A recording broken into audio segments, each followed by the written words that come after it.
কামটা মালিকে ভালো করছে না খারাপ? দেখুন তো কেডা কয় নাই, ওরা দাঁড় করে দেন। আছে এরকম বাপের বেটা আছে? নাই। কারণ এটা মালিকের কাজ না, আমাদের কাজ না। আমরা পারলে 16 বছরই পারতাম। 16 বছরে আমরা একটা বালুর ট্রাকও সরাইতে পারি নাই। আপনি কইলেও ঠিক, না কইলেও ঠিক, ইতিহাস কোনোদিন মুছেও যায় না। 16 বছরে আমরা ট্রাক সরাইতে পারি নাই, 16 বছরে আমরা বেডিও সরাইতে পারি নাই। কিন্তু মালিক যখন চাইছেন, আমরা চাইছিলাম পদত্যাগ, আর মালিক চাইছেন দেশ ত্যাগ। এখন এত বড় ভালো কাজ করার পরে মালিক যদি কইতেন, সিফটের ব্যবসায়ী কারা কারা আছো, 1 লাখ টাকা আমার দিয়ে এলো, যেহেতু শান্তিতে আছো, টাকা তো দেওয়াই লাগতো। যখন মালিক তো টাকা চাই নাই, মালিক শুধু চাইতেছেন তোরা শুধু মাঝে মাঝে আমার প্রশংসাটা কর। তাহলে 5 তারিখের আগের আওয়াজ আর পরে আওয়াজ ব্যস্ত হওয়া দরকার আছে না নাই? তাহলে এখন এই অবস্থা পাইয়া খুশি না বেজার? খুশি হইলে আর একবার বলি তো দেখি আলহামদুলিল্লাহ। এই যে এখন ঠিক আছে। সম্মানিত হাজিরিন, খুতবা এবং দুরূদ শরীফের পরে ছোট্ট একটা আয়াতে কারিমা আমি আপনাদের মধ্যে তেলাওয়াত করেছি। নবীজির পবিত্র জবানের অসংখ্য হাদিস থেকে ছোট্ট একটা হাদিসের অংশ তেলাওয়াত করেছি। দুইটার সমন্বয়ে একটা বিষয়ে আলোচনা হবে ইনশাআল্লাহ। আমার তেলাওয়াত কি তো আয়াতের সরল তরজমা। আল্লাহ রাব্বুল আলামিন বলেন, যাহারাল ফাসাদু ফিল বাররি ওয়াল বাহরি বিমা কাসাবাত আইদিন নাস। জলে এবং স্থলে, পানিতে এবং শুকনায় যত বিপর্যয় হয়, যত গজব আসে, এটা মানুষের 2 হাতের কামাই। বলেন কার কামাই? মানুষের 2 হাতের কামাই। আমরা কর্ম করব যেমন, বদলা পাবো তেমন। যেমন আর হাদিসের ভিতরে আল্লাহ নবী বলেন, কামা তাঈশুনা তামুতুন ওয়া কামা তামুতুনা তুবআসুন ওয়া কামা তুবআসুনা তুহশারুন। আল্লাহ নবী বলেন, তোমার দুনিয়ার জীবন হবে যেমন, দুনিয়ায় জীবন চালাইবা যেমন, তোমার মরণ হবে তেমন। আর দুনিয়ার জমিনে মরবা যেমন, তোমার কবর হবে তেমন। আর তোমার কবর হবে যেমন, তোমার হাসর হবে তেমন। এই হাদিস দিয়েও বোঝা যায়, বান্দার কর্ম যেমন, বান্দা বদলাও পাবে তেমন। আর আয়াতে কারিমার ভিতরে আল্লাহ রাব্বুল আমিন বলেন, ওয়ায়াফু আন কাসীর। তোমরা 2 হাতে যা কামাই করো, ওই গজব দুনিয়ার ভিতরে চলে আসে। ওয়ায়াফু আন কাসীর, দয়া করে আমি আল্লাহ অনেক মাফ করে দেই। কি মাফ করেন বলেন? একটু নিজের জীবনের হিসাবটা মিলান। আজকে সারা দিনে যতটা পাপ কাজ করলাম, একটা পাপের কারণেও যদি মালিক আযাব দিতেন, এখানে কিন্তু বসে থাকার কথা না। আল্লাহ রাব্বুল আমিন বলেন, দয়া করে মায়া করে, ওয়ায়াফু আন কাসীর, অনেকগুলো আমি আল্লাহ এমনি মাফ করে দেই। সুবহানাল্লাহ। এ হচ্ছে আমার তেলাওয়াতকৃত আয়াতের মোটামুটি তরজমা। হাদিস قال النبي صلى الله عليه وسلم المسلم من سلم المسلمون من لسانه ويده। আল্লাহ নবী বলেন, পৃথিবীর জমিনে প্রকৃত মুসলমান কেবলমাত্র একনিষ্ঠ মুসলমান ওই ব্যক্তি, যার হাত দ্বারা, যার জবান দ্বারা আরেক মুসলমান নিরাপদ থাকে। এ হচ্ছে আমার তেলাওয়াতকৃত হাদিসের মোটামুটি তরজমা। হাদিস আর আয়াতকে সামনে রেখে সংক্ষিপ্ত পরিসরে একটা বিষয় আলোচনা হবে ইনশাআল্লাহ। গভীর মনোযোগ। আলোচ্য বিষয় হেডলাইনটা হচ্ছে, শান্তি নাই কেন, গজব আসে কেন। কথা কিন্তু একটাই, শান্তি না থাকার কারণেই তো গজব আসে। কেন আসে, কারণ কি, এটা আমরা বিস্তারিত শোনার চেষ্টা করব। শোনার পরে ওই কারণ যদি আমার ভিতরে থাকে, আমি তওবা করব। আপনাদের ভিতরে থাকলে আপনারা করবেন তো ইনশাআল্লাহ? সবাই করবেন? কারণ আমরা সবাই শান্তি চাই। বলেন কি চাই? শান্তি চাই।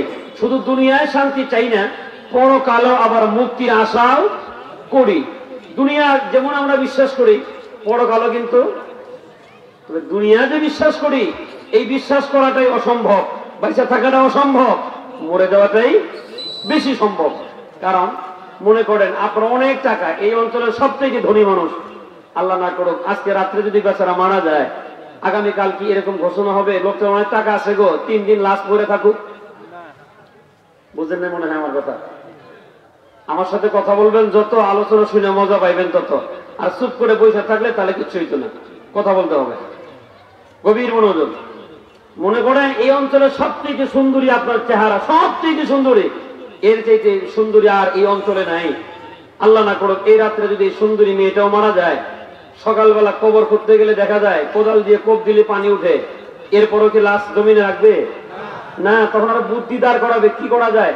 একজন বলবে দুইজনে কোদাল দিয়ে দুই পাশে খোঁড়ো, একজন মাঝখান থেকে গামলা দিয়ে বালতি দিয়ে পানি ফেলো, কিছু একটা খোঁড়ার পরে একটা বাক্স বানাও, তিরবল দাও, কাগজ আনো, এরপরও তাকে দুনিয়ায় থাকতে দেওয়া হবে না।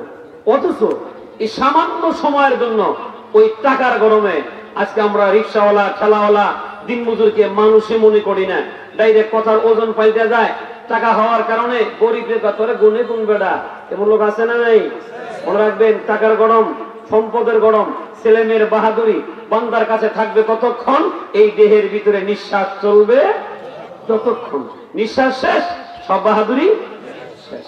আছে কথা, এটা আমার কথা না, কোরআন হাকিমের আয়াত। রব্বে কারীম বলেন, আল মালু ওয়াল বানুনা জিনাতুল হায়াতিদ দুনিয়া। ওই মহান মালিক বলেন, আল মালু ওয়াল বানুনা জিনাতুল হায়াতিদ দুনিয়া। এই পৃথিবীর মানুষ স্মরণ রাখো, দুনিয়ার জমিনে ছেলে মেয়ে এবং ধন সম্পদ এটা দুনিয়ার সৌন্দর্য। পাইবে কতক্ষণ? তোমার দেহের ভিতরে নিঃশ্বাস চলবে যতক্ষণ।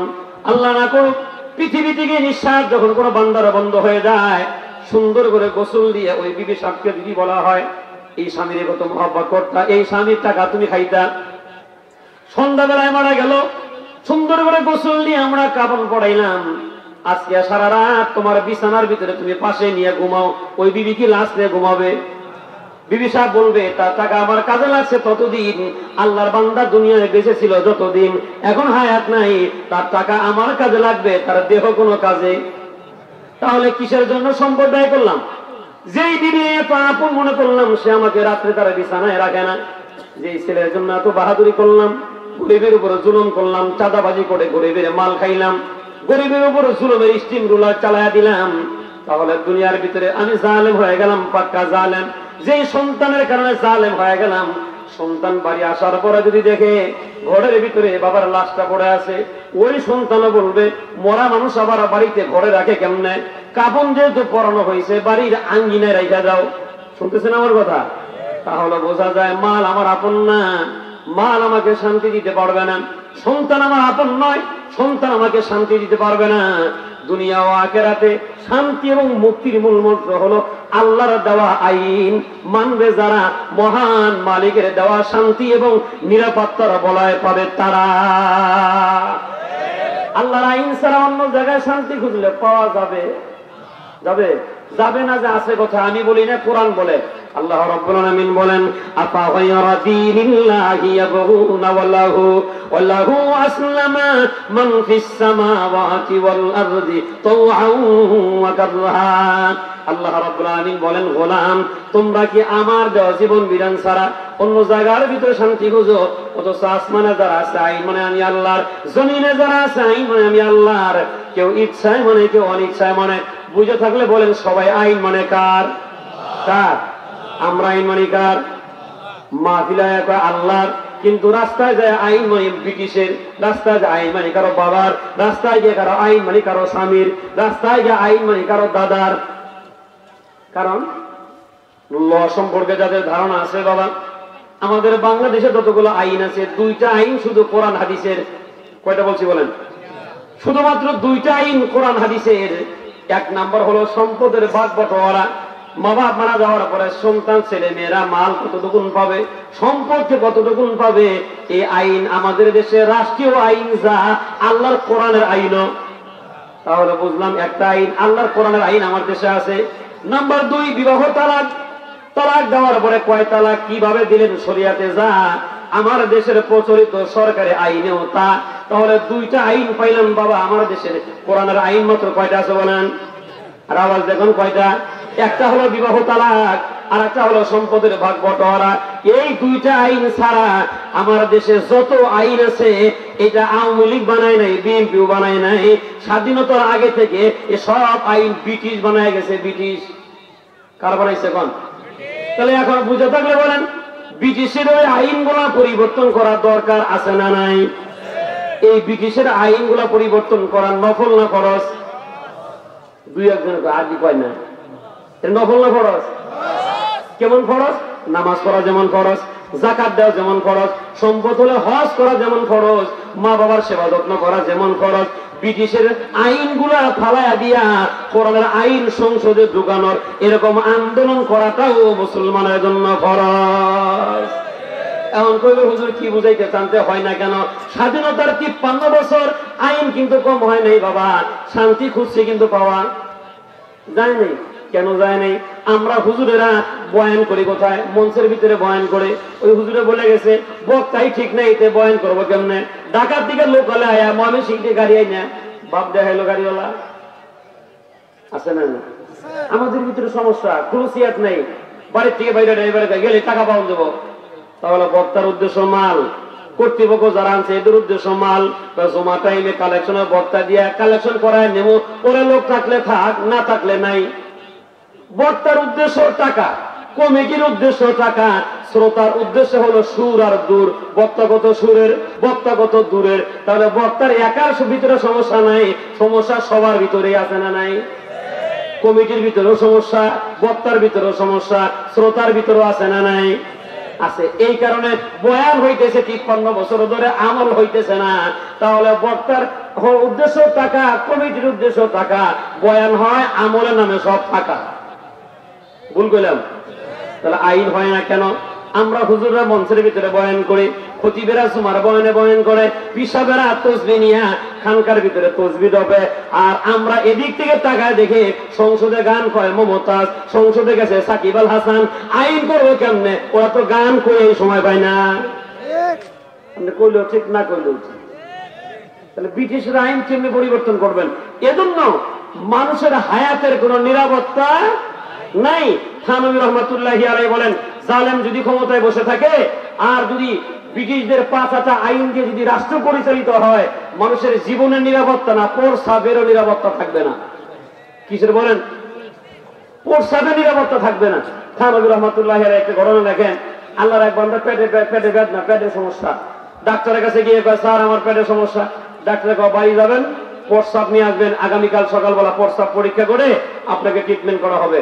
আল্লাহর বান্দা বাড়ি গেছেন, চিন্তা করলেন যে কতটুকু প্রস্রাব নিতে হবে এটা তো আর বলে নেই। 2-4-5 দিন আগে বেচারা সোয়াবিন তেলের 2 লিটারের একটা ট্যাঙ্কি ছিল বাড়িতে। এই 2 লিটারের ট্যাঙ্কি সারা রাত্রে মিলাইয়া পড়ছে প্রস্রাব দিয়া। আর অত্যাধিক জ্বরের কারণে প্রস্রাব মোটামুটি লালটি লালটি ভাব, একটা সোয়াবিন তেলের কালার চলে আসছে। বোতল লোক কিসের কথা কয়? সোয়াবিন তেলে। সকালবেলা বেচারা গেছে ডাক্তারের কাছে যে প্রস্রাব টেস্ট করে আমাকে ট্রিটমেন্ট দেবে। যাইতে দেরি হয়ে গেছে, জোহরের আজান হয়ে গেছে। ডাক্তারের কাছে আচ্ছা আইতে তো দেরি করে ফেলাইছেন, চলেন নামাজে যাই। নামাজ পড়ে আইসা প্রথম সিরিয়ালে আপনারা দেখবো না। বেটাও গেছে নামাজে, ডাক্তারও গেছে নামাজে। বেচারা চিন্তা করলো বোতল নিয়ে, প্রস্রাবের বোতল নিয়ে তার মসজিদে যাওয়া সম্ভব না। মসজিদের বারান্দার এক কোণায় জুতা আর বোতল রেখে দিছে। নামাজ পড়ে আয়া খুঁজে দেবে, বোতল নেই। কি নেই? বোতল নেই। আর কান্না শুরু করছে। আর একজনে কয়, এ কি হয়েছে, কানতেছেন? কানতেছি, আমার প্রস্রাব হারায় গেছে। এই বেটা, প্রস্তাব তো বেটা তোর ভিতরে থাকে, আনলোড করলে না বাহিরে যায়। তাহলে প্রস্তাব হারাইলো কেমনে? প্রস্তাব বোতলে ছিল, ঘটনা ক্রমে বোতল ছিল সোয়াবিন তেলের, কোন বেটা তেল মনে করে নিয়ে গেছে। আর একজনের কাছে শোনো, মসজিদ থেকে প্রস্তাব হারায় যায়, সোয়াবিন তেল মনে করে নিয়ে যায়। তাহলে বোঝা যায় আল্লাহর আইনে রাষ্ট্র পরিচালিত হয় না। বাহিরে তো দূরের কথা, জীবনের নিরাপত্তা দূরের কথা, মসজিদের ভিতরেও টাঙ্কির ভিতরে সোয়াবিন তেলের নিরাপত্তা নাই, প্রস্রাবের নিরাপত্তা নাই। কিসের কারণে? আল্লাহর আইন জমিনে বাস্তবায়ন না হওয়ার কারণে। যদি আল্লাহর বাস্তবায়ন, আল্লাহর আইন বাস্তবায়ন হয়, প্রস্রাবের নিরাপত্তা যেমন পাইবেন, হায়াতের নিরাপত্তা তেমন পাইবেন, মালের নিরাপত্তা তেমন পাইবেন। আর যদি ভুল করেন, আল্লাহর আইন বাস্তবায়ন করার পিছনে মেহনত না করেন, আগের যে গতি ছিল সামনে একই গতি থাকবে। জীবনের নিরাপত্তা থাকবে না, মালের নিরাপত্তা থাকবে না, মেয়েদের ইজ্জতের নিরাপত্তাও খুঁজে পাওয়া যাবে না। যদি পাইতে চান, আল্লাহর জমিনে আল্লাহর আইন বাস্তবায়ন করতে হবে। বক্তব্য হবে সৃষ্টি যার, আইন চলবে। সৃষ্টি যার, আইন চলবে। এটা যদি হয় তাহলে শান্তি পাইবেন। এটা না হওয়ার কারণে শান্তি আসে না। যুগে যুগে শান্তি কেন আসে নাই? কোরআন এবং হাদিস রিসার্চ করে আমি আমার ক্ষুদ্র জ্ঞানের 7টা কারণ পাইছি। কয়টা বলেন?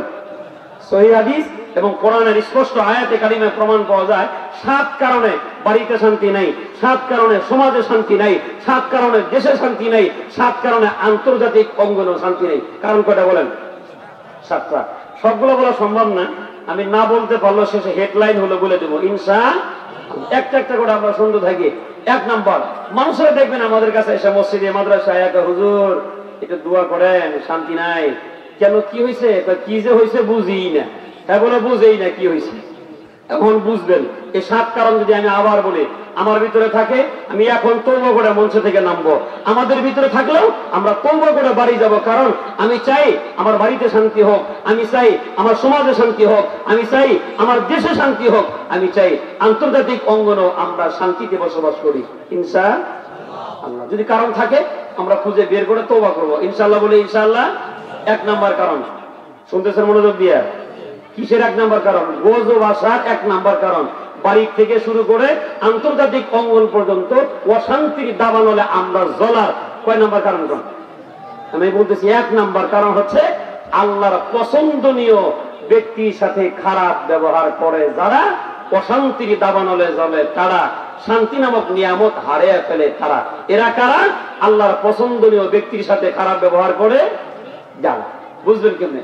কোরআন স্পষ্ট তাফসিরে কানজুল ঈমান, তাফসিরে রুহুল মানি থেকে আমি আপনাকে শোনাচ্ছি।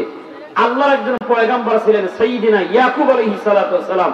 ইতিহাস, কিচ্ছা, গল্প, কাহিনী সবার জানা আছে। এটা আমার বলা উদ্দেশ্য নয়।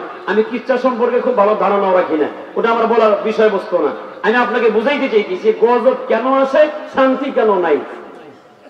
আল্লাহর পয়গম্বর ইয়াকুব আলাইহিস সালাতু ওয়াস সালামের সন্তানেরা যতজন ছিলেন তার ভিতরে সবচেয়ে সুন্দর ছিলেন ইউসুফ আলাইহিস সালাতু ওয়াস সালাম। কারণ যে যুগে যিনি নবী হইবেন ওই জামানার সবচেয়ে সুন্দর যিনি, আল্লাহ তাআলা তাকেই নবুয়ত দিয়েছেন। সুবহানাল্লাহ বলেন। তাহলে এখান থেকে বোঝা যায় পয়গম্বর ইউসুফ নবী, ওই জামানার সবচেয়ে সুন্দর মানুষ তিনি। আল্লাহ রাব্বুল আলামিন যাকে নবুয়ত দান করেন ওই জামানার সবচেয়ে আচার ব্যবহারের দিক থেকে সুন্দর মানুষ হন তিনি। তাহলে দোনোটা গুণ পয়গম্বর ইউসুফের ভিতরে পাওয়া যায়, যার কারণে আল্লাহর পয়গম্বর সাইয়্যিদিনা ইয়াকুব আলাইহিস সালাম সন্তান ইউসুফকে বেশি মহব্বত করেন। এই মহব্বতটা অন্য ভাইদের কাছে কাল হয়ে দাঁড়ায় গেল। শয়তান তো জিন্দা, অন্য ভাইদের কানে কানে বলে, দেখ তোর বাপ শুধু ইউসুফের মহব্বত করে, তোদেরকে তো মহব্বত করে না। আমার বুদ্ধি অনুযায়ী যদি তোমরা কাজ করতে পারো, ইউসুফকে বাবার কাছ থেকে বুলায় বালায় দূরে নিয়ে যাও, হয় মেরে ফেলো, না হয় জঙ্গলে বাইন্ধা রেখে আসো। বাবা যখন ইউসুফকে পাবে না, ইউসুফের অবর্তমানে তোমাদেরকেই কি করবো কথা বলেন, মহব্বত করবো। শয়তানের বুদ্ধি পায়া পায়রা শয়তানের কাজ করার জন্য রেডি হয়ে গেলেন। বাবার কাছে যায়, কয় ইউসুফরে আমাদের সাথে পাঠান, আমরা খেলতে যাব। আল্লাহর পয়গম্বর বলেন, আমার বড় ভয় হয় ইউসুফরে যেন কি শেখাবে। সবাই জানেন ওয়াজ, তাহলে ইউসুফকে বাঘে খাবে বাপে কইছে। তখন বাইরে কয়, না নাহনু উসবা, আমরা তো শক্তিশালী, বাঘে খাবে না, বাঘের চাইতে বড় শক্তিধর আমরা। ইউসুফ আলাইহিস সালাতু ওয়াস সালামকে ভাইয়েরা বাবার কাছে বুলায় বালায় নিয়ে গেলেন, ফেলে দিলেন পরিত্যক্ত একটা কুয়ার ভিতরে। পয়গম্বর ইয়াকুব আলাইহিস সালাম যে ঘরের ভিতরে ঘুমাইতেন, এই ঘর থেকে সোজা 3 মাইল দূরে পরিত্যক্ত কুয়া। আল্লাহর পয়গম্বরকে কুয়ার ভিতরে ওরা ছেড়ে দিলেন। আল্লাহর পছন্দনীয় ব্যক্তি আল্লাহর পয়গম্বর ইউসুফ আলাইহিস সালাতু ওয়াস সালাম খারাপ ব্যবহার করা হলো। ভাইয়েরা খাবার দেন, পয়গম্বরকে যখন কুয়ার ভিতরে ছেড়ে দিলেন, 3 দিন থাকলেন, 3 দিন 3 রাত আল্লাহর পয়গম্বর সেখানে পড়ে থাকলেন। পয়গম্বরের সাথে ব্যবহারটা ভালো হলো না খারাপ? 3 দিন পরে আসরের নামাজের আজান হবে, মাগরিবের আজান হয়। আমাদের এরকম যে সময়টা, এই সময়ের ভিতরে বড়িকের দলের ভিতর থেকে এক দল মানুষেরা পানি সন্ধানে বের হয়ে গেলেন। আয়া দেখেন কুয়া পাওয়া গেল, পরিত্যক্ত কুয়া। বালতি যখন ছাড়তেছেন, আল্লাহর পয়গম্বর উপর দিকে তাকায় গেলেন। আল্লাহ রাব্বুল আলামিন সান্ত্বনা দিয়ে কয়, পয়গম্বর ভয় পাও না, তুমি দেখতেছো বালতি, এটা বালতি না, ওটা মিশরের সিংহাসন নামতেছে। সুবহানাল্লাহ লাগবো। আল্লাহর পয়গম্বর ধৈর্য ধারণ করলেন, বালতি চলে আসছে। আল্লাহ তাআলা জিবরাইলের মাধ্যমে শোনায় দিলেন, আমার পয়গম্বরকে বলো, পয়গম্বর ইউসুফের কাজ হলো ধৈর্য ধরে বালতির উপরে বসা, আমার কাজ হলো ইউসুফকে কুয়া থেকে উঠায়া মিশরের সিংহাসনে উঠায়া দেওয়া। বণিকের দলেরা উঠায়া কয়, বুশরা হাযা গোলাম, সুসংবাদ না সুসংবাদ, গোলাম পাইছি গোলাম। এবার ভাইরা দৌড়ে আসে, আরে বাবা গোলাম পাইছো তো ভালো কথা, খবর জানো গোলামের 2টা চরিত্র খারাপ। 1 নাম্বার এই গোলামটা পালায়া যায়, 2 নাম্বার গোলামটা কাজে ফাঁকি দেয়। নাউজুবিল্লাহ বলেন। এখানেও কি আল্লাহর পছন্দনীয় ব্যক্তিকে অপমান করা হচ্ছে মানুষের সামনে। সাজা কি আসতেছে, একটু অপেক্ষা করে। গোলাম যখন তোমরা পাইছো, গোলাম নিয়ে যাও। তুমি গোলাম নেওয়ার আগে আমাদেরকে কিছু টাকা পয়সা দিয়ে যাও, গোলামটা বেচা ফেলামু। নাউজুবিল্লাহ বলেন না, অসম্মানী তো অসম্মানী। এখন বেচাও করাইতেছে আল্লাহ নবীরে। কয় দিরহামে বেচবেন? যা আছে দিয়ে যাও, অন্তর কামাই করা লাগে না। পকেটে হাত দিয়ে দেখে মাত্র 18 দিরহাম। কয় দিরহাম? 18 দিরহাম। কয় দাও, যা আছে তাই দাও। 18 দিরহামে আল্লাহর পয়গম্বরকে তারা বিক্রি করে দিলেন। তবে সমস্যা হয়ে গেল বন্টন করতে গিয়া। ভাই হলো 10 জন, বিক্রি করলো কয় দিরহাম? 2 দিরহাম করে। যখন বন্টন করে নেয়, একজনের কাছে গিয়া 2 দিরহাম কম হয়ে যায়। লাভ দাদারা কয় আমার 2 দিরহাম দেও নাই, আব্বারে কয়ে দিমু তোমরা ভাই বেচা খাইছো। বিপদ হয়েছে তো। ইয়াহুদা বড়, এটা কয় আব্বারে কইস না, তারা ফিটনাটা আমার বেশি দেবো, আমি যে বড়। অতএব ভাই বিক্রি করার টাকা আমার দরকার নেই, তোরা 9 জনে ভাগ করে নে। 9 দুগুণে আরো সমস্যা আছে। এবার একটু বুঝে থাকলে কোন ওরা আল্লাহর পয়গম্বরকে বেচা খাইলো কয় দিরহাম? কয় না কত? 18 দিরহাম। আর পরবর্তী সময় আল্লাহ রাব্বুল আমিন পয়গম্বরের ইজ্জত সম্মান বাড়ায়া পয়গম্বরের দাম কেমনে বাড়ায় দিলেন। মিশরের জমিনে যখন পয়গম্বরকে আবার বিক্রি হয়, এক পাল্লায় স্বর্ণ, একবার স্বর্ণ নামায়, আবার স্বর্ণ নামানোর পরে রেশমি কাপড় দেওয়া হয়, রেশমি কাপড় নামানো হয়, আবার এক পাশে পয়গম্বরকে দিয়া রূপা দেওয়া হয়। 3টা মূল্যবান সম্পদ দিয়া পয়গম্বরের ওজন যা, স্বর্ণ, রূপা এবং রেশমি কাপড় দেওয়া হয় তা। এখন কবি পয়গম্বরের ওজন কত? আল্লাহ তাআলা ওজন বাড়ায় দিয়া পয়গম্বরের ওজন বানায় দিছিলেন 8 মণ 12 কেজি 400 টাকা। সুবহানাল্লাহ কয় না? 8 মণ 12 কেজি 400 টাকা। তাহলে 8 মণ 12 কেজি 400 টাকা স্বর্ণ একবার দেও, কয় টাকায় বেচছিল? হ্যাঁ, আর এখন কিনে নে। এই যে গজব, অনেক দাম দিয়ে কিনতে হইব। গরমে কি করছে? আল্লাহর এক বান্দার মুখের ভিতরে খুব রুচি, সিদ্ধা বাজারে সকালবেলা ডাল পুরি খায়। হঠাৎ করে একদিন মনে নাই, বাড়িতেও টাকা নাই, ডাল পুরি অর্ডার দিছে, পকেটে দেখে 1টা টাকাও নাই। মহাবিপদ। মনে মনে চিন্তা করে টাকা পাই কই? কারণ আপনার এদিকে সিস্টেম আছে কিনা বাবাও জানি না। মানুষের যেমন জেলখানা আছে, গরু ছাগলের একটা জেলখানা আছে, একবার একটা খাইলে নিয়ে জেলখানায় দেয়। এর নাম কি? এখন 20 টাকা, আগে খাইছি 80 টাকা। করবেন কারণ কি ছিল? কারণ ছিল একটাই, দোষ নাই, কারণ নেই। বিনা কারণে ওলামায়ে কেরাম ধরে ধরে জেলখানায় থাকার কারণে, আল্লাহর পছন্দনীয় বান্দার সাথে খারাপ ব্যবহার করার কারণে বিগত সনে শুধু আমরা গজব আর লাঞ্ছনাই পাইছি। নিজেদের বেলায় মিলান, আমরা বলি শান্তি নাই কেন বুঝি না। বাড়িতে আমার শান্তি নাই কেন নাই, কেন জবাব নেন।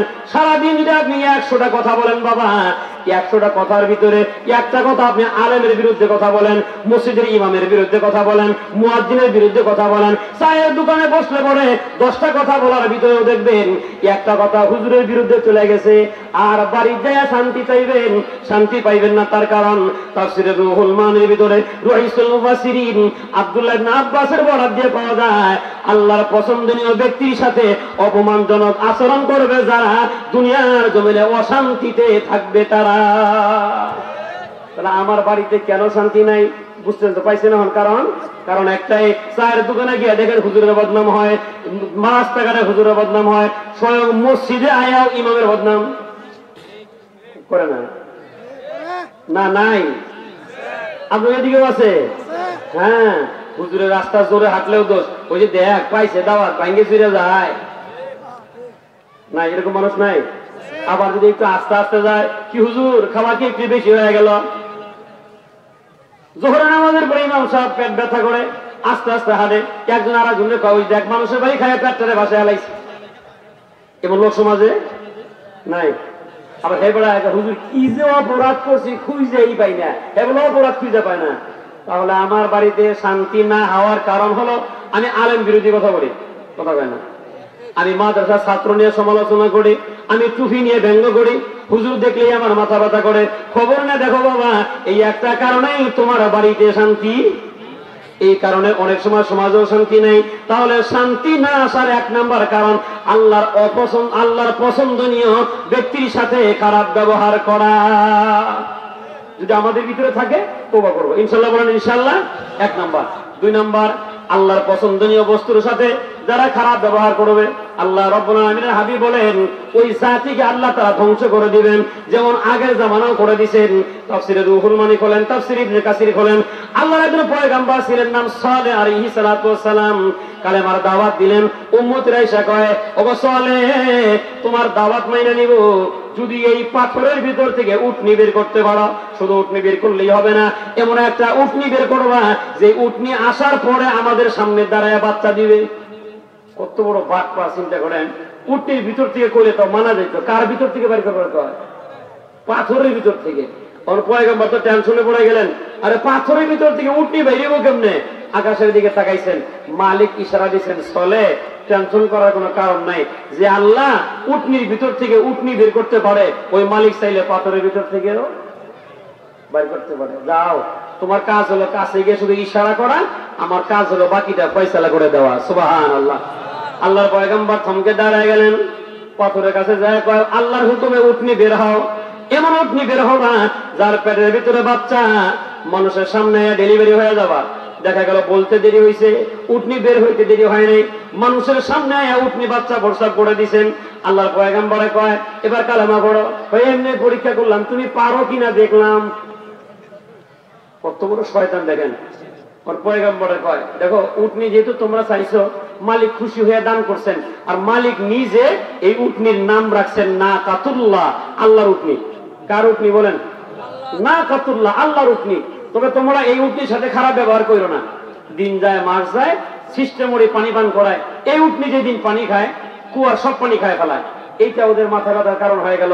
অথচ পয়গম্বরের দোয়ায় যে কুয়ায় পানি ছিল না, ওখানেও পানি আসছে।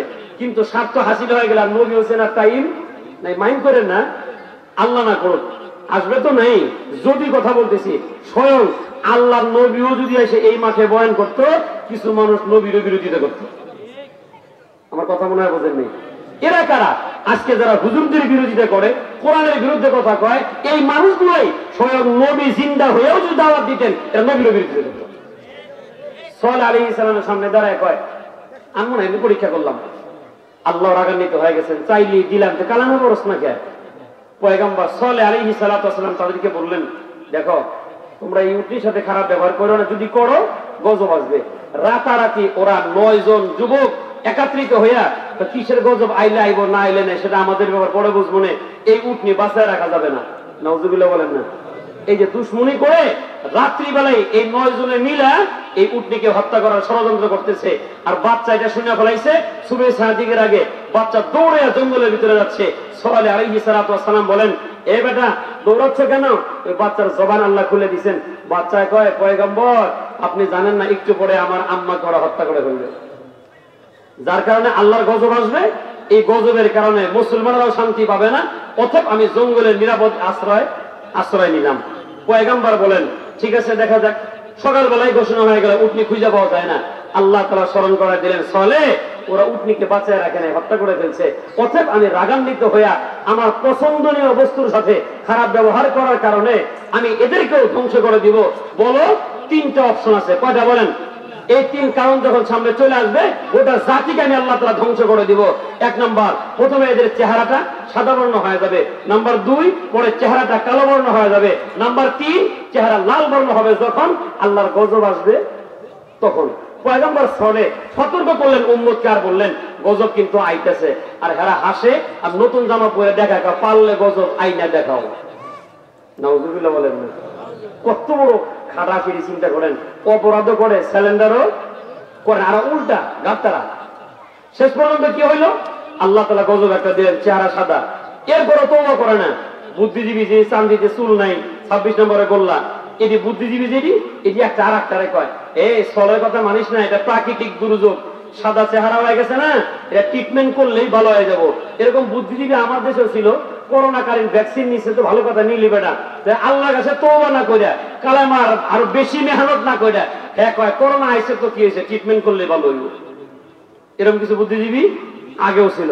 হেরা কয় এটা গজব না, চলে কথা মানিস না, চিকিৎসা কর ভালো হয়ে যাবে। কিসের চিকিৎসা? রাত পোহাতেই 2 নম্বর অপশন চলে আসছে, চেহারা কালো বর্ণ হয়ে গেছে, মানিস না তো কি হয়েছে, চিকিৎসা কর ভালো হয়ে যাবে। আল্লাহ রাগান্বিত হয়ে গেলেন, 3 নম্বর অপশনটাও চালু করে দিলেন, চেহারা লাল বর্ণ হয়ে গেল। আল্লাহ তাআলা পয়গম্বরকে বলেন এরা আর বেঁচে থাকবে না।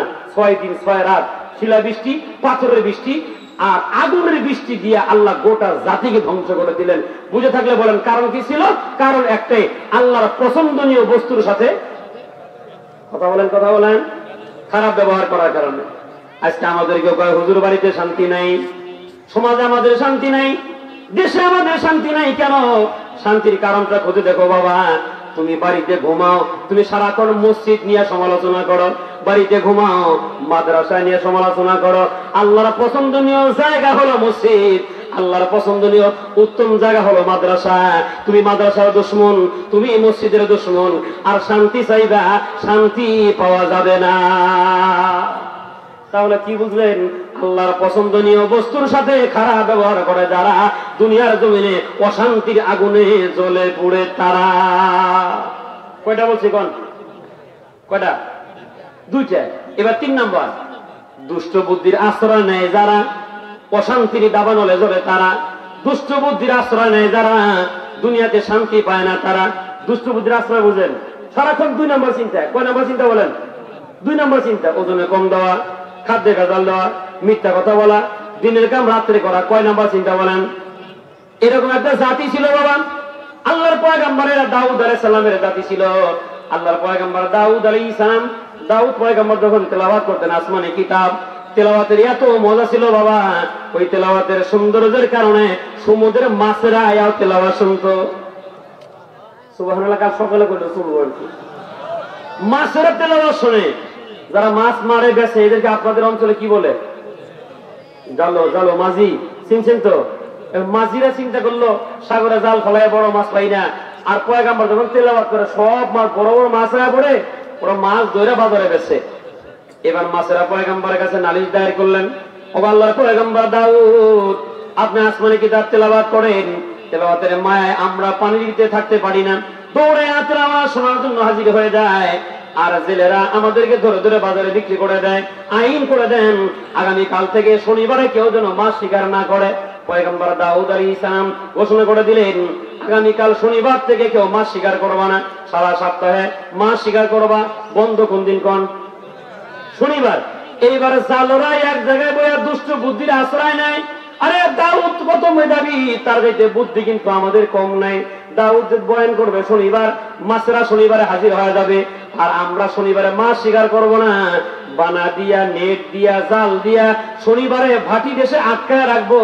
দাউদের বয়ান শেষ হবে শনিবার, মাছ তো যাইতে পারবে না, আটকা পড়ে যাবে, আমরা মাছ শিকার করব রবিবার। এটা কি ভালো বুদ্ধি না দুষ্ট বুদ্ধি? কয় না, কয় না? তাফসীরে কিতাবের ভিতরে পাওয়া যায়, অতীত জামানায় দুষ্ট বুদ্ধির আশ্রয় নিছে যারা, ধ্বংস হয়ে গেছে তারা। দাউদ পয়গম্বরের উম্মতেরা দুষ্ট বুদ্ধির আশ্রয় নেওয়ার কারণে আল্লাহ রাগান্বিত হয়ে গেলেন। আইন করে দিলাম আমি আল্লাহ, শনিবারে মাছ শিকার করা যাবে না। বদমাশি করে বুদ্ধি খাটাইয়া দুষ্ট বুদ্ধির আশ্রয় নিয়া তোমরা মাছ শিকার করলা রবিবার, তোমাদের অন্তরের খবর আমি আল্লাহ জানি। আল্লাহ রাগ হইয়া গোটা জাতিকে বানর বানাইয়া দিলেন। কি বানাই দিছে কোন? বদর তৈলে আসে শান্তি নেই। 3 দিন 3 রাত এরা বানর হয়ে জীবিত ছিল, এরপরে মরে সবগুলা শেষ। অনেকে বয়ান করে বর্তমানে বানর ওই বংশের না, এটা ভুল কথা বাবা। ওরা 3 দিন 3 রাত বেঁচে ছিল, গোটা জাতিকে আল্লাহ ধ্বংস করে দিলেন। কিসের কারণে? দুষ্ট বুদ্ধি। কি বুদ্ধি কোন? ওই দুষ্ট বুদ্ধি আমাদেরও আছে না নাই? বুঝবেন কেমনে? দিনের বেলা সিল মারলে মানুষও দেখবো, রাত্রে বেলা সিল মারে, এটা কি বুদ্ধি কোন? দুষ্ট বুদ্ধি। আর এই দুষ্ট বুদ্ধির আশ্রয় নিছে যারা, অন বাড়িতে ঘুমাইবার পারে না তারা। কিসের কারণে বাবা? ভালো করে বুঝে নেন। দুষ্ট বুদ্ধির আশ্রয় নেয় যারা, আল্লাহর গজবের হক দেয় তারা। দুপুর বেলা দেশি মুরগি রান্না হয়, খাওয়ার সুযোগ হয় না। কথাই বোঝে না, কারো বসে নাই। হ্যাঁ, দেশি মুরগি রান্না হয়েছে, মगर খাওয়ার সুযোগ হয় নাই, দুষ্ট বুদ্ধির আশ্রয় নেওয়ার কারণে। দুষ্ট বুদ্ধির আশ্রয়কে বাতি জ্বালায় মারলে সবাই দেখে পালাইব। সুন্দর করে একটা বুদ্ধি বের করছে বাবা, মারবা যখন বাতি নিবায় মারো। কি বুদ্ধি কর? কয় না, কয় না? হ্যাঁ, দুষ্ট বুদ্ধি। আর এই দুষ্ট বুদ্ধির কারণে এখন কি যন্ত্রণায় যা আছে সব দেখতেছে, মাগার কওয়ার কোনো সুযোগ নেই। হ্যাঁ কোন হুজুর, হ্যাঁ সুযোগ তো আছে, মাঝে মাঝে তো কথা কয়, একবার কথা কয়ে 32 নম্বর বাড়ি শেষ। কথা কয় একবার কথা কয় 32 নম্বর বাড়ি শেষ। আবার মাঝে মাঝে ডিক্লার দেখো আইতাছি, শর্ট করে ঢুকে পড়বো, শর্ট করে ঢুকে পড়া লাগবো না, আমরা তোমার খুঁজে বাইর করবো, কারণ তোমাকে আনতেই হবে, তোমাদের সাথে আমাদের হিসাব বাকি আছে। 5 মে ছাত্রা চত্বরে কত হুজুর রক্ত পড়েছে, রক্ত পড়ার হিসাব গুজরাটের কসাই মোদীকে বাংলাদেশে আইনা কতটা হুজুর মারছো, এটার হিসাব পিলখানায় কতগুলো বিডিআর মেরেছো, এটার হিসাব কাকরালের মাঠে নিয়ে আবার ইসলামের মাঠে নিয়ে হুজুর কতগুলো মারছো, প্রত্যেক রক্ত পড়ার হিসাব আদায় করা হবে। তোমার আইতে হবে না, আমরা আনবো, কারণ তোমার সাথে আমাদের হিসাব হয় না, হিসাব বাকি আছে। দুষ্ট বুদ্ধির আশ্রয় নেওয়ার কারণে নিজের বাড়িতেও জায়গা হয় নাই, দেশেও জায়গা হয় নাই, এখন তারা কথা বলার যোগ্যতা হারায় ফেলছে। কিসের কারণে? সারা জিন্দেগিটা ওরা দুষ্ট বুদ্ধির আশ্রয় ছিল। কি ছিল বলেন? দুষ্ট বুদ্ধি। এজন্য আমাদের ভিতরে আমরা যদি দুষ্ট বুদ্ধির আশ্রয় নেই, বাড়িতে শান্তি নামক নিয়ামত আল্লাহ ছিনিয়ে নেবেন, তাহলে বুঝেন বাবা দুনিয়াতে শান্তি না হওয়ার পিছনে কারণ হলো দুষ্ট বুদ্ধির আশ্রয় নেওয়া। কি না বলেন? জি, আস্তে আস্তে শেষ করে দিচ্ছি, বিদায়ের ঘন্টাও বাজতেছে। এবার 3 নম্বর, 4 নম্বর, কয় নম্বর বলেন? শান্তি না আসা 4 নম্বর কারণ। দুনিয়াতে শান্তি কেন আসে না? ঝগড়া প্রিয় হয় যারা, আল্লাহর জমিনে শান্তি নামক নিয়ামত হারায় ফেলায় তারা। ঝগড়া প্রিয়, ঝগড়া। আজকে দেখেন আমাদের বাড়ির শান্তি নাই কেন? আমরা প্রত্যেকটা মানুষ ঝগড়া প্রিয়। বুঝেন নাই মনে হয়? স্বামী স্ত্রী ঝগড়া, বাবার ছেলের ভিতরে ঝগড়া, মা মেয়ের ভিতরে ঝগড়া, বাসের কন্ট্রাক্টর হেল্পারের ভিতরে ঝগড়া, বাসের প্যাসেঞ্জার এবং কন্ট্রাক্টরের লগে ঝগড়া, বাজারের ভিতরে দোকানদার এবং কাস্টমারের ভিতরে ঝগড়া, নৌকার মাঝি এবং তার কাস্টমারের ভিতরে ঝগড়া, ভাই আর বোনের ভিতরে ঝগড়া, শ্বশুর আর জামার ভিতরে ঝগড়া। আছে না নেই? এমন কোন জায়গা নাই কোন মানুষ ঝগড়া ছাড়া। আর আমরা খুঁজেই পাই না, কি অপরাধ?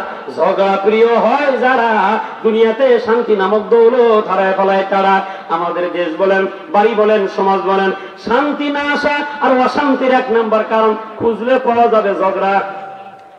কি বলেন? সবচেয়ে ইদানিং বেশি ঝগড়া হচ্ছে ভাই আর বোনের ঝগড়া। কেন? কি নিয়ে? কয় মাল নিয়া।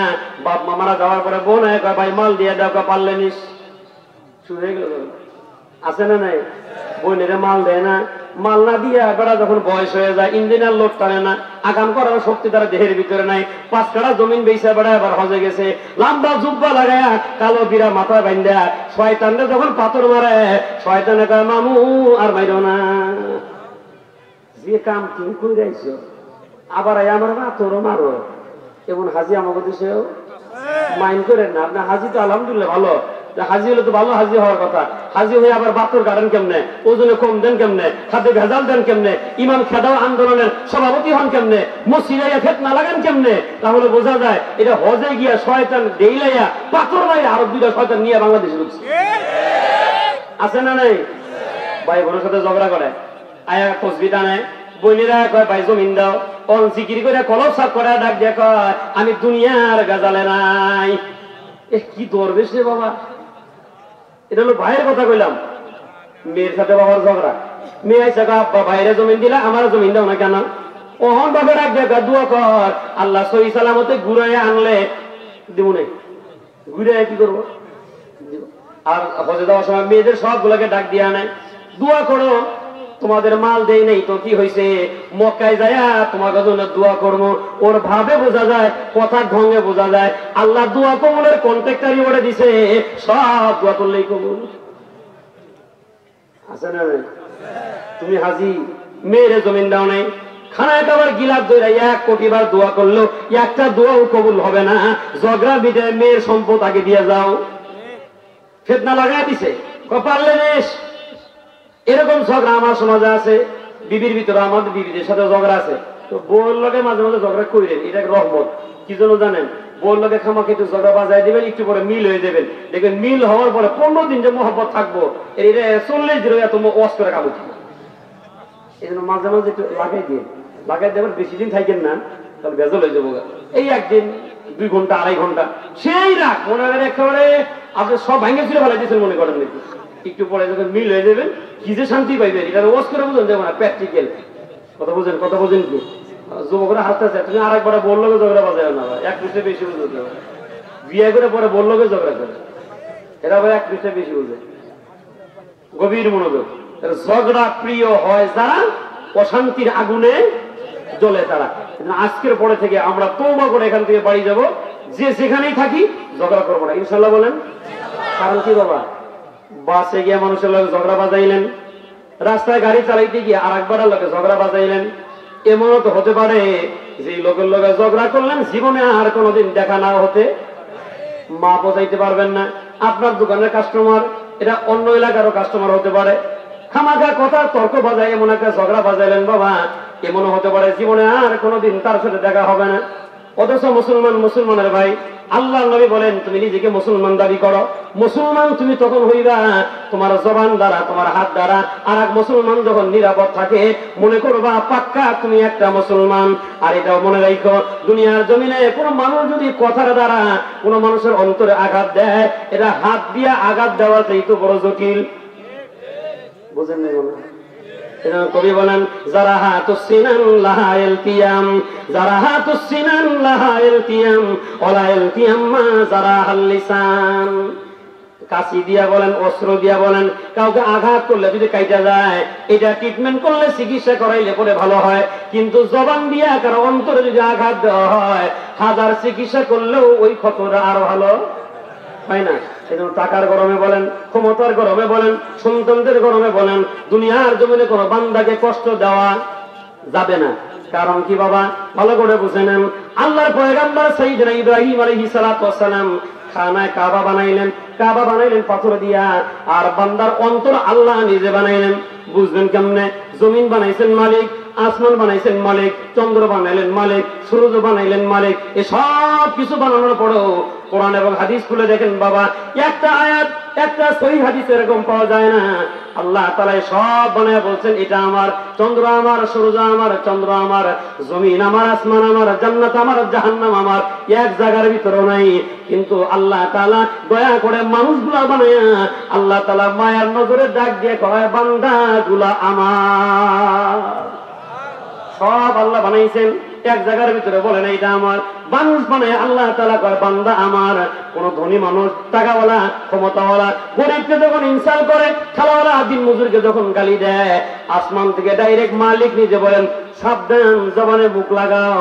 মানুষ হইতে পারে গরিব, হইতে পারে তার চেহারা কালো, আত্মমর্যাদা সমাজে না থাকতে পারে, ওর অন্তরটা আমি মালিকের কাছে এত ভালো, তোমার মতো 1 কোটি ধনী চাইতে এই গরিব আমি আল্লাহর কাছে ভালো।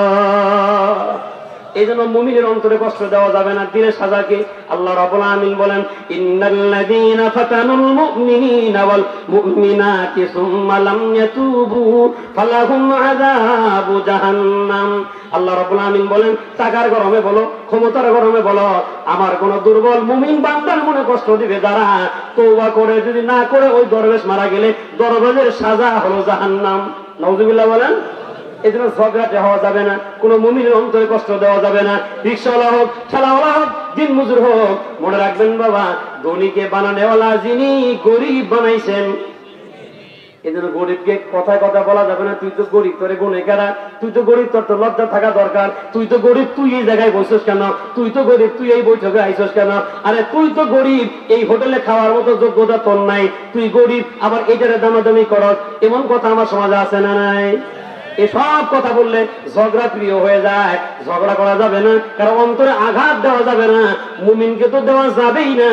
বিশেষ করে হাদিসের ভিতরে নিষেধ আছে বাজান, 2 জন মানুষের লগে ঝগড়া দুনিয়াও করা যাবে না। জিন্দেগিতে যদি কেউ এই 2 জন ব্যক্তির সাথে ঝগড়া করে, আল্লাহ তাআলা তার সাজা দুনিয়াও দিবেন, আখিরাতেও দিবেন। কয়জন কোন? এটা বলে আমি আজকের মতো বিদায় নেব ইনশাআল্লাহ। অনেক লম্বা চড়া কথা বলে ফেলাইছি, মানে এখন সিজন আয়া সারা নাই তো, ক্লান্ত হয়ে যায় খুব তাড়াতাড়ি। আপনারা কি ক্লান্ত হয়েছেন? ক্লান্ত হয়ে গেছেন? আর একটু কথা বললে কি সমস্যা হবে না? তাহলে 2 জন ব্যক্তি এরকম আছে যাদের সাথে খারাপ ব্যবহার করার সাথে সাথে গজবকে দেয়, অশান্তির আগুন জ্বালায় দেয়, শান্তি পায় না, দুনিয়াও না, আখিরাতের জমিনেও সে পাবে না। 1 নাম্বার, বাবার সাথে কেউ যদি ঝগড়ায় লিপ্ত হয়, কার সাথে বলছি বলেন? কথা না, কার সাথে? বাবার সাথে কেউ যদি ঝগড়া হয়, নাম্বার 2, কেউ যদি মায়ের সাথে ঝগড়া করে, মায়ের সাথে ঝগড়া করলে আল্লাহ তাআলা এটারও সাজা দুনিয়াও দিবেন, আখিরাতেও দিবেন। এখন আমরা বলি শান্তি নাই, বাড়ির শান্তি নাই, সমাজে শান্তি নাই, রাষ্ট্রে শান্তি নাই। কেন? হুজুর কারণ খুঁজে পাই না। কারণ খুঁজে দেখেন, আপনার দ্বারা আপনার বাবা নির্যাতিত হয়, আপনার দ্বারা আপনার মা নির্যাতিত হয়, আপনার দ্বারা আপনার ভাই নির্যাতিত হয়। এই জন্য যদি আমরা ঝগড়া প্রিয় না হই, মা বাবার সাথে ঝগড়া না করি, শান্তি নামক নিয়ামত কে দিবেন? টাটকা জলম আছে। এই যে আল্লাহ বান্দা বসে রয়েছে, মানুষে কয় নতুন মুসলমান, এখন তো মুসলমান পুরান হয়ে গেছে, ইমান আমাল চাইতেও তাজা। মারহাবা কর না, আলহামদুলিল্লাহ কর, আলহামদুলিল্লাহ। আগে মুসলমান হওয়ার পরে মা মুসলমান হয়নি, মাঝে মাঝে ওলামা ইকরামের কাছে দোয়া চাইছেন। আর হাদিসে আসছে, কোরআনে স্পষ্ট আয়াত, মা বাপ যদি অন্য ধর্মের হয় তাদের সাথে চোখ ঝাড়া দিয়ে কথা বলা যাবে না, নরম সুরে কথা বলো। কোরআন হাদিসের বয়ান করে মায়ের সাথে বিধর্মী মা, তার সাথে নরম নরম নরম নরম কথা বলতে বলতে বলতে বলতে মালিকের কাছে দোয়া করতে করতে গোটা ফ্যামিলি, এই ভাই ছাড়া আরো 2 ভাই মা সহ মুসলমান। মারহাবা কন, মারহাবা কন। আল্লাহ গোটা ফ্যামিলিকে দিনের জন্য কবুল করুক। আমিন কি মন থেকে কইছেন? ইনশাআল্লাহ আল্লাহ তাআলা আমাদের সবাইকে হেফাজত করুক, বলে আমিন। আজকের আমার আলোচ্য বিষয় ছিল শান্তি নাই কেন, গজব আসে কেন। সংক্ষিপ্ত পরিসরে হলো, অনেক কথা কিন্তু বলে ফেলাইছি, একটু মিলিয়ে নেন। 1 নম্বর বলছিলাম, আল্লাহর পছন্দনীয় ব্যক্তির সাথে অপমানজনক ব্যবহার করলে অশান্তির দাবানল জ্বলে। 2 নম্বর বলছিলাম, আল্লাহর পছন্দনীয় বস্তুর সাথে খারাপ ব্যবহার করলে অশান্তি চলে আসে, শান্তি ঘর থেকে বের হয়ে যায়। 3 নম্বর বলছিলাম, আল্লাহর পছন্দনীয় স্থানের সাথে খারাপ ব্যবহার করলে অশান্তি চলে আসে। 4 নম্বর কোনটা দেখি ভুলে গেছি, ঝগড়া প্রিয় হইলে কি হইলে কোন? ঝগড়া প্রিয় হইলে। 5 নম্বর, যারা পুরুষে পুরুষে মিলন করে, লাওয়া তাপ যারা কয়, এটার কারণে কমে লুতকে আল্লাহ তাআলা ধ্বংস করে দিচ্ছেন। এজন্য এই কাজ করা যাবে না। আরেকটা বলে আলাইছি মাঝখান থেকে, দুষ্ট বুদ্ধির আশ্রয় নেয় যারা, অশান্তির দাবানলে জ্বলে তারা। এজন্য দুষ্ট বুদ্ধি চিন্তা করা যাবে না। দুষ্ট বুদ্ধি কি? ওজনে কম দেওয়া, খাদ্যে ভেজাল দেওয়া, মিথ্যা কথা বলা, ব্যবসার ভিতরে ভালো মন্দ মিশায় বিক্রি করা, দুষ্ট বুদ্ধি। শান্তি পাইবেন না, ভাবতেছেন অনেক মাল কামাইবেন না, আল্লাহ না দিলে পাইবেন কেমনে? আল্লাহ তাআলা আমাদের সবাইকে তৌফিক দান করুন। এই গজব থেকে আল্লাহ তাআলা এই কারণগুলো খুঁজে খুঁজে বের করে আমাদের প্রত্যেককে এই কারণগুলো থেকে দূরে থেকে আল্লাহ তাআলা যেন আমাদের দুনিয়াতে জিন্দেগি বছর করার তৌফিক দান করেন, বলে আমিন। জি, খুব গভীর মনোযোগ। সর্বশেষ কি কইছিলাম জানো? ঝগড়া প্রিয় হওয়া, কথা কয় না। হ্যাঁ, আর এই 2 জন ব্যক্তি, মা আর বাবা, এদের সাথে ঝগড়া করলে পরে আল্লাহ তাআলা সাথে সাথে গজব নাজিল করে দেন। সুযোগ যেহেতু পাইছি কথাটা বলি শেষ করে দিই। থানবী রহমাতুল্লাহি আলাইহি লেখেন, এই হাদিসের বরাত দিয়া, যে যদি তোমরা মা বাবার মনে কষ্ট দাও, আযাব দেরি করবে না, সাথে সাথে আযাব চলে আসবে। কিন্তু আফওয়ান কাসীর, আল্লাহ অনেক মাফ করে দেয়। থানবী রহমাতুল্লাহি আলাইহি লেখেন, আল্লাহর এক বান্দা বিবাহ করছেন, বউ অনেক সুন্দর, আর মা বুড়ি হয়ে গেছে। এই বউ তার স্বামীর ডাক দিয়ে কয়, তোমার মা যদি এই ঘরে থাকে আমি সংসার করবো না। নাউজুবিল্লাহ বলেন না। এরকম খারাপ মার্কা বউ আমাদের এলাকায় আছে না নাই? আপনার এদিকেও আছে। আর ছেলেও মনে করছে যে ডিব্বা পাইছি রে বাবা, এই ডিব্বা গেলে গেছে আমার কপালে দুঃখ হয়ে যাবে, আর বউ পাইতাম না, মা মরে যায় জায়গা। এখন ছেলে দেখেন কত চালাক, মায়ের কাছে যায়, মা কইলে তো রাগ করবা, না কইয়াও পারি না। কত পণ্ডিত দেখেন, কত সুন্দর করে গোছায় কয়, কইলে রাগ করবা, না কইয়াও পারি না। তুমি যদি এই ঘরে থাকো তোমার বউ সংসার করবে না। মা কয় থাকা, তারা থাকার দরকার নেই, আমি অন্য ঘরে চলে যাই। যাওয়ার আগে মা সুন্দর করে একটা ফল দিছে, ফল দিয়ে কয়, বাবা এটা বুকের মধ্যে রাখিস, সারা রাত রাইখা সকালবেলা যখন আমার ফেরত দিবা, আমি তোমার এই বাড়ি ছেড়ে দিয়ে আরেক বাড়ি চলে যাবো। ছেলে খুব খুশি, পুত্রবধূও খুশি। মানুষ আমরা 2 জন ফল বুকের মাঝখানে রেখে গল্প করলেও তো রাত কাটাই দেওয়া সম্ভব। বুকের মাঝখানে ফল রেখে ঘুমায় গেছে, মনের অজান্তে পিঠে চাপা লাগিয়া ফল গইলা পানি হয়ে গেছে। সকালে মায়ের সাথে, বাবা ফল দাও। ছেলেটা, মা রাখছিলাম ফল বুকের ভিতরে, গইলা পানি হয়ে গেছে। এবার মা ডাক দিয়ে, বাবা তোরে বোঝার জন্য দিছিলাম, একটা ফল এক রাত 2 জন মানুষ মিলা বুকের মধ্যে রাইখা একটা রাত ঘুমাইতে পারো নাই, আর আমারে তারাই দিলে। বাবা আমি তোর ওই মা, 2 বছর তোর মতো সন্তানকে বুকে রাইখা সারা রাত ঘুমাইছিলাম, কসম আল্লাহ একবারও জন্য পিঠের চাপা লাগেনি। আমি তোর ওই মা, আমার তারা দেশ থাক, বাবা তোরা সুখে থাক।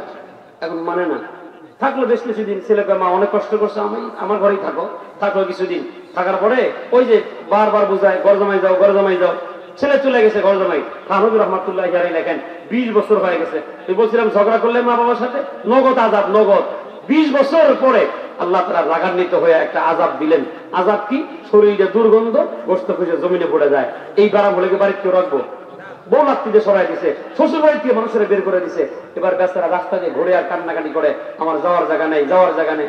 ইমাম আজান দিতে যাচ্ছে, এ মিয়া কানতেছো? যাওয়ার জায়গা নেই, যাওয়ার জায়গা নেই। তোমার যে অসুস্থতা, এ সময় তো মা থাকলে তো মানুষ মায়ের কাছে যায়, তোমার মা নাই? মা আছে, 20 বছর ধরে যোগাযোগ নেই। হুজুরের মাথায় হাত দেয়, টেনশন করিস না, 20 বছর আর 50 বছর বাদ দে, অপরাধ 1000টা হোক, যা তুই তোর মায়ের কাছে দাঁড়ায় শুধু কানবি, চোখের পানি ছেড়ে দেখবি মা ভুল হইছে, বলতে দেরি হইব, মাফ করতে দেরি হইব না। যা মায়ের কাছে যা। বুক বড়া আশা আর চোখ বড়া স্বপ্ন নিয়ে যুবক চলে গেলেন বাড়িতে। 20 বছর সুখে থাইকা নিজের গ্রামের ঠিকানাই ভুলে গেছে। হাঁটতে গ্রামে চলে গেছেন, যা দেখে বাড়ি চিনে না, কানতেছে, হাউমা করে কান্দে। মুরব্বীরে উঠে বসে, এই কান্দেছো, বাড়ি কই? ও বাড়ি চিনি না।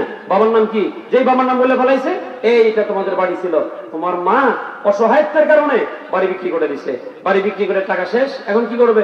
আমাদের গ্রামে ভিক্ষা করে তোমার মা জীবিকা নির্বাহ করছে। যতটুকু শুনেছি তোমার মা ভিক্ষা বন্ধ হয়ে গেছে।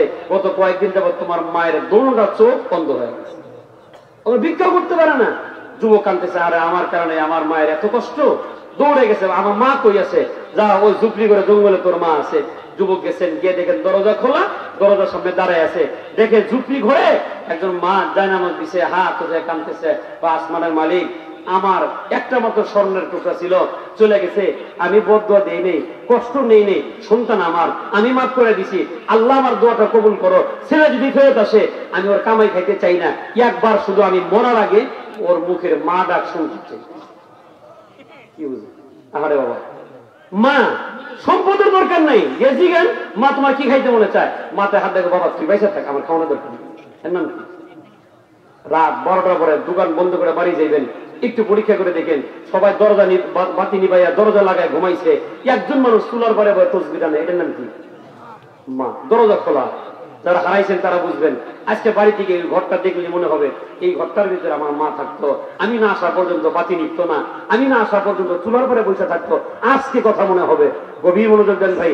মা আবার হাত তুলে কাঁদতেছে আর বলতেছে, আল্লাহ আমার দোয়াটা কবুল করে নাও, সন্তানটা আমার বাড়িতে আইনা দাও। এখন যদি মরে যাই, বেগানা পুরুষরা, এই গ্রামের মানুষ আমাকে মাটি দিবে, আমার সন্তান যেন আমার কবরে শোয়ায়, এই দোয়াটা মা করতেছেন। কামাই খাওয়ার আশা নাই। যুবক বলতেছে, মনের অজান্তে আমার মুখ থেকে বের হয়ে গেল, মা আর কাঁদতে হবে না, তোমার সন্তান তোমার দরজার সামনে দাঁড়ানো, যে লোকটা চোখে দেখে না, উঠতে পারে না, হাঁটতে পারে না, লাভতে দাঁড়ায় গেছে আর বলে, আরে বাবা কে রে তুই?